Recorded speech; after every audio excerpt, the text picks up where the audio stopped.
Join the folks who've already given during this pledge drive by calling 888-376-9692 or go online to wnyc.org. And thanks. WNYC is supported by the Central Park Conservancy. Central Park is a living work of art, and even lifelong New Yorkers don't know its biggest secret, that it is cared for by the Central Park Conservancy, its members, and volunteers. Learn more at centralparknyc.org. WNYC, independent journalism in the public interest. 93.9 FM and AM 820. NPR News and the New York Conversation.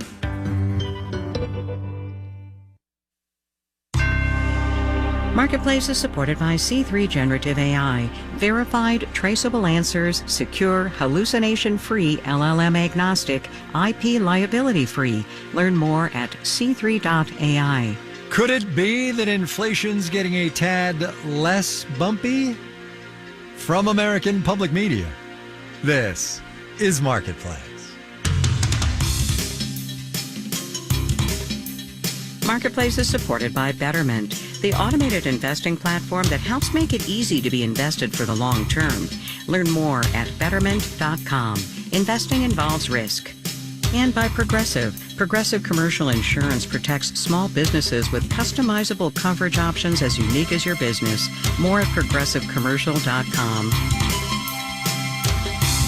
In Los Angeles, I'm Kai Ryssdal. It is Wednesday, today the 15th of May. Good as always to have you along, everybody. 3.4% is where we start today. The April reading on inflation at the consumer level, down 0.1% from the March number. Still, yes, well above where the Fed wants it to be, 2%, of course, but directionally good. So we have done what we do sometimes when we want to talk things over macroeconomic wise and gotten Austan Goolsbee on the phone. He's the president of the Federal Reserve Bank of Chicago. Austan, it's good to have you back. Kai, great to talk to you again. So we got the CPI this morning. Let me ask you to return to your data dog roots, which is that thing that you like to do, sniffing around the data. What are you sniffing around this time? Well, some improvement from last time, pretty much what we expected, but still higher than we were running for the second half of last year. But if you take the long view over the last year and a half, inflation's way down from its peak, and I'm hoping that we're still on that path with some bumps. All right, I'm going to get to bumpy in a minute, but let me torture the data dog metaphor here for a second. You know how dogs like to sniff and sniff and sniff and sniff before they mark their territory, right? Yeah. Okay, the Fed's been sniffing around. I don't like where this is going. Oh, yes. Fed's been sniffing around for a long time, and at some point, you guys have to mark your territory, right? You keep saying we need more good data, and eventually you're the boy who cried wolf. Yes. Look, the last 7 months of 2023, we were at or even below the 2% inflation target, and it was looking quite promising. Mm-hmm. We hit a bump in January, and it's come down from there in the months that have followed, but it hasn't come down enough. As you imply, the first rule of the data dogs is know when to walk and know when to sniff. And that was a let's keep sniffing moment. Let me ask you specifically about bump and bumpy. You've said it a couple of times. Chair Powell says it all the time. Secretary Yellen said it last week when I was talking to her. And I guess I want to know what y'all mean when you say bumpy. I remember when it was actually David Gura asked Chair Powell, what does transitory mean? And he said what he meant by transitory, and we all went, oh, my God, that's what he means.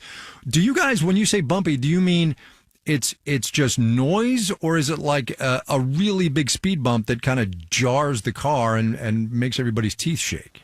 Well, you know that I'm forbidden. I don't speak for anybody else but me. Absolutely. Absolutely. When I say bumpy, I'm hoping that it's not teeth rattling in the size of the bump. In 23, we had what has to be one of the best years of inflation falling that we've had in a very long time. Goods went from something very high inflation down to its pre-COVID trend of slight deflation. Services they had come down from their peaks. They were still higher than pre-COVID, but making progress. And the puzzle, as we talked about before, was and remains why housing inflation has not come down more.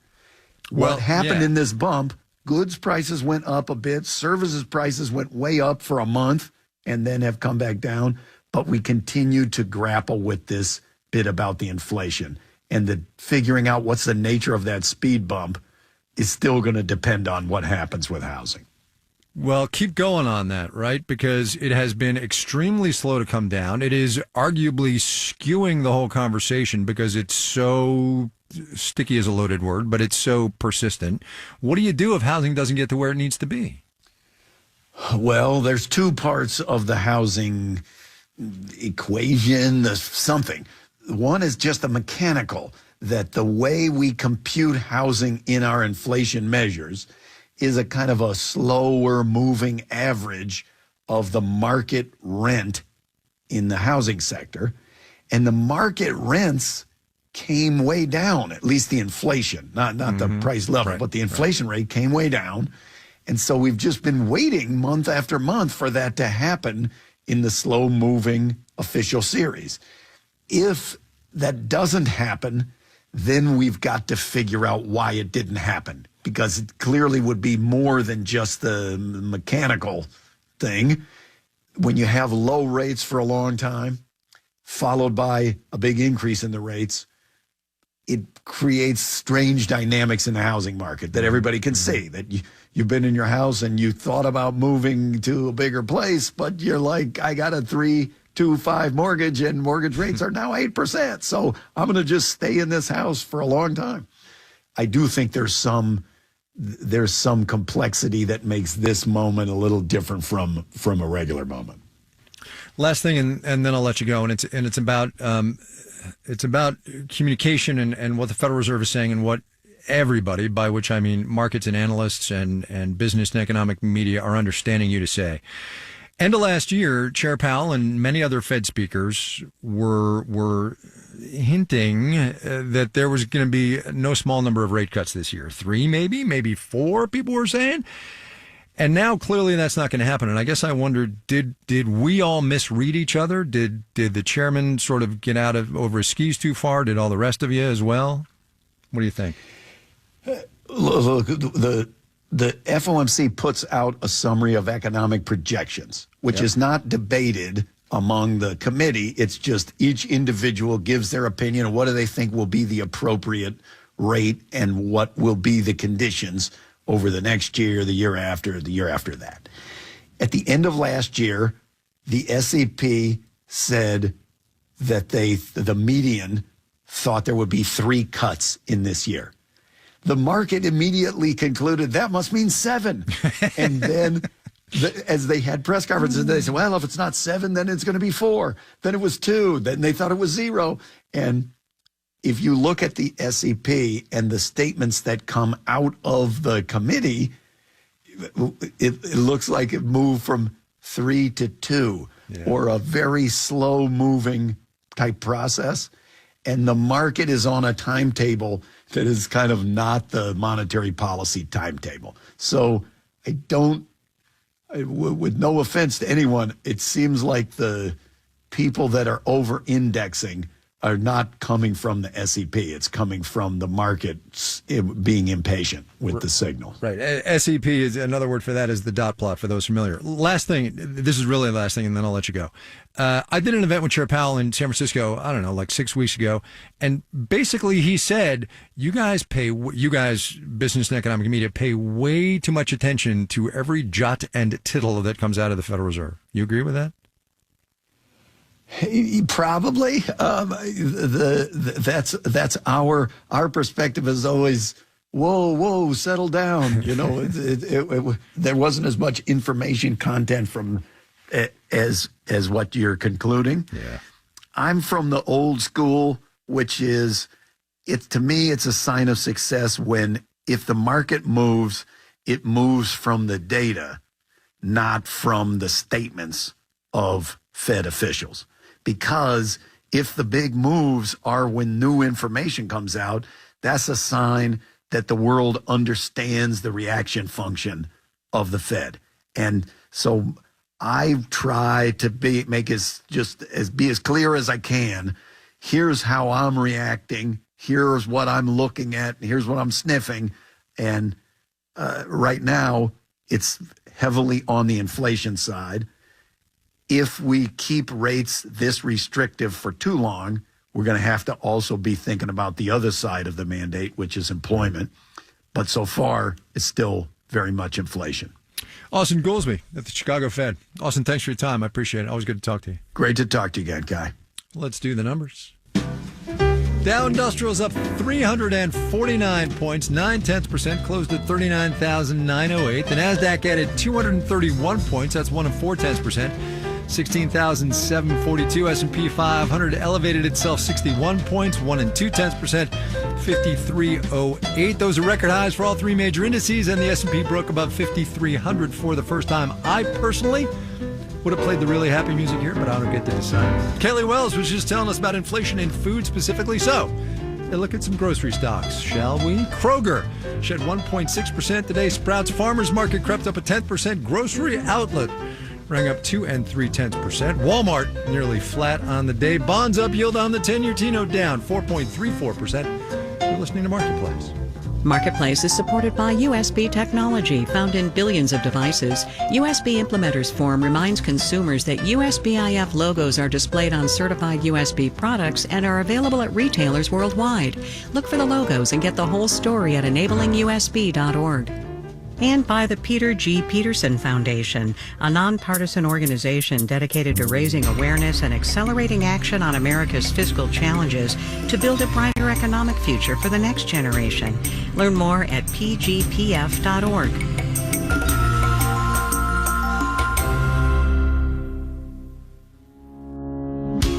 WNYC is independent public radio for all of New York. And like New York, we're unique. While commercial news outlets rapidly shapeshift to chase profits and others disappear altogether, we continue to provide vital news and stories that serve our community. We don't use artificial intelligence, we use the human mind. We don't spy on your listening habits, we make a habit of listening to you.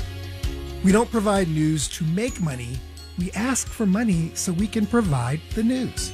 And it costs a lot to bring you the news and information you trust every day for free. Become a member now to make us stronger and better prepared to handle the challenges ahead. Here's how.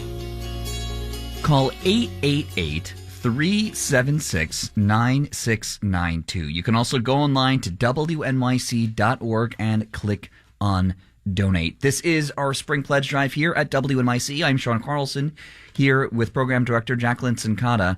And we're here to remind you that there is no paywall here at WNYC. I probably don't need to remind you that when you turn on the radio, no one said you got to put a coin into your radio before you turn it on to turn on to WNYC, or if you're streaming online that you needed to get through a paywall before you tuned in. And that's specifically because of the contributions that thousands of people have made to the station to keep it on the air. So what we're asking for in this moment is that you join them so that this stays free and available to everybody.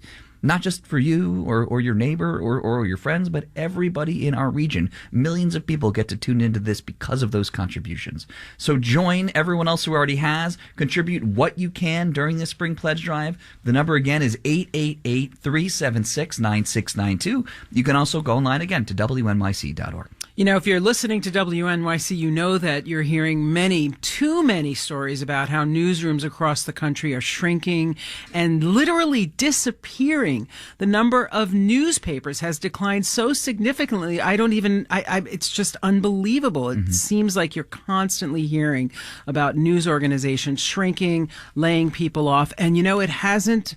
Public radio has not been able to avoid that either. You hear about this across the country. We are all struggling, but the important thing to remember, and the reason why we're asking for your support and why we're asking you to be one of those 10,000 listeners we want to get during this pledge drive, is because when local news goes away, civic engagement goes right away with it. And you hear that when you listen to WNYC, you hear us reporting on this. It's not something new. We've been hearing about this for years. We can't take any news sources for granted. We're right now asking you not to take WNYC for granted. Be one of the 10,000 listeners we're looking for donations from this pledge drive. Help us not just survive, but hopefully thrive. You can give right now at WNYC.org, or you can call 888-376-WNYC, 888-376-9692. I'm Aaron Cohen. I'm the Director of On-Air Operations for WNYC. I've worked at the station since 2000, so I'm actually closing in on almost 25 years here. And there are so many moments that stand out in my mind as times when New York City leaned on us for information. And we were able to provide that crucial information during times of need. 9/11, obviously. I remember living at the station for 3 days during Hurricane Sandy. And I've supervised our on-air coverage of the last 5 elections. These are all huge events that matter to New Yorkers, and I'm so grateful that our listeners support us and make this important work possible. The work we do benefits all of us here in our region and beyond. I hope you'll join us and become a member of WNYC. Here's how to do it. Call 888-376-9692. You can also go online to WNYC.org and click on donate. This is our spring pledge drive here at WNYC. If you've already contributed, thank you so much. If you haven't yet, you still have plenty of time. The number again, 888-376-9692 or WNYC.org. And thanks. This is Marketplace. I'm Kai Ryssdal. You remember all those times that I've, metaphorically anyway, patted you all on the back, you, the American consumer, upon whose shoulders 2/3 of this economy rests? You remember all those times? Well, savor them, because they might not be coming around again for a while. We got April retail sales data this morning, flat month on month, after big gains in February and March. Now, consumers have surprised us in the past, bouncing back when we thought there wasn't much bounce left. But as Marketplace's Mitchell Hartman reports, this time just might be different. Month after month, inflation was high, prices were high, and consumers just kept on spending until now. This is the report I've been waiting for when we do see that pullback. Retail analyst Claire Tassin at Morning Consult says in surveys, consumers report they're increasingly worn down by inflation. Shoppers have continued to make it work, pay higher prices, but that can only go on for so long. And retailers? They're seeing more pullback from their shoppers, trading down, looking for deals and discounts. The grass is a little greener over by Nationwide economist Oren Klatchkin. I don't think this is the start of a sharp decrease in consumer spending. He anticipates only a moderate pullback in the face of high prices and slowing wage growth. But he too sees evidence consumers are getting maxed out. The high rate environment is weighing on consumers' willingness to tap credit lines. Retailers report use of buy now, pay later is down. Meanwhile, consumer savings from the pandemic have largely been depleted. And so, says Dan North at credit insurer Allianz Trade, we're starting to see consumers move to credit cards. And this is happening at really outrageous interest rates of about 21% on average. You know, if you have a lower credit score, it's even higher. For now, says Morning Consult's Claire Tassin, people are still spending money, but they seem pretty unhappy. As they have been for a while. I'm Mitchell Hartman for Marketplace.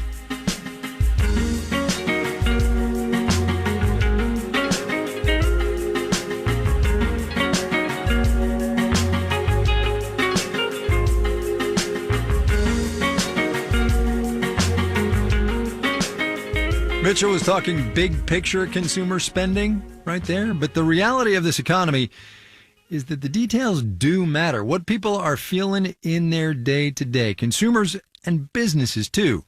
So we gave one of our retail regulars a call. Philip Rollins runs the comic and record store Offbeat. It's in downtown Jackson, Mississippi. We just had Record Store Day last month, and we're just coming off of Free Comic Book Day. So those were two pretty big sales days for us. Free Comic Book Day, it turns into great business because I get kind of old inventory out, so I put a lot of stuff on sale, but also I garner a lot of people that didn't know about the shop. Be like, oh, I didn't know you carry single issues, and we become subscribers, so that gets like repeat customers and stuff like that. The biggest cost is still records. Records are still the biggest cost. My price in comics has gone up slightly, but I've pivoted the way I've done business a little bit. So primarily when I first opened, I primarily was carrying collected editions. And those collected editions run between like $20, $25, up to $40, $50, $150. I've kind of fell back from that model, and I've garnered a base of about 30 dedicated subscribers to comics that come out monthly now. And so it's a better return for me. And it's, just one of those things that kind of helps a lot with building customer trust as well. I had a customer on Mother's Day, and her daughter's like really into J-pop and K-pop. And she was snowballing questions at me about groups. And then I was just like, I knew a few of them, but then she started getting like really in depth, and it was just like, okay, you got me. I don't have the complete knowledge of the gamut on that. So, just being, straight up and honest, and then checking out those groups when I do have time. The work-life balance part of everything is the tricky thing. I hate homework. So oftentimes when I get home, I'm like, I'm not opening up my laptop. I refuse to. And I break that rule on Sundays and Monday mornings. So Sunday night, I place my comic book orders for DC, and Monday mornings I do that for Marvel. And I try not to overwork myself. And once it's 6 o'clock, I am flying out the door. Same, man. Same. That was Philip Rollins running Offbeat in Jackson, Mississippi. 10th anniversary this Friday if you happen to be in town.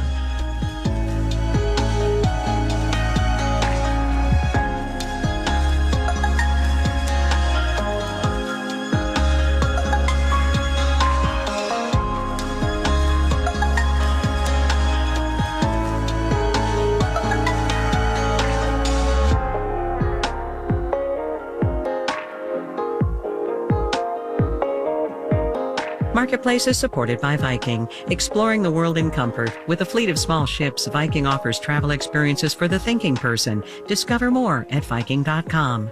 This final note on the way out today, which will come as sweet, sweet relief to parents of children of a certain age.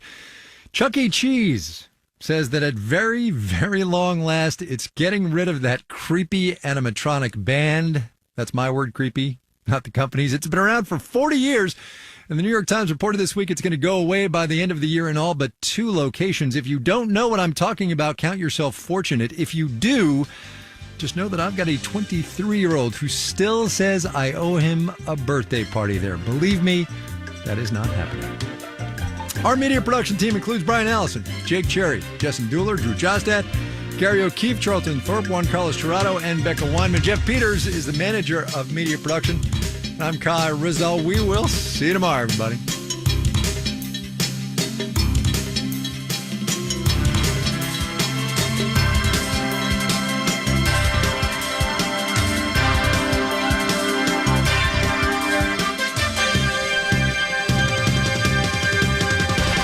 This is APM. I'm Lofty.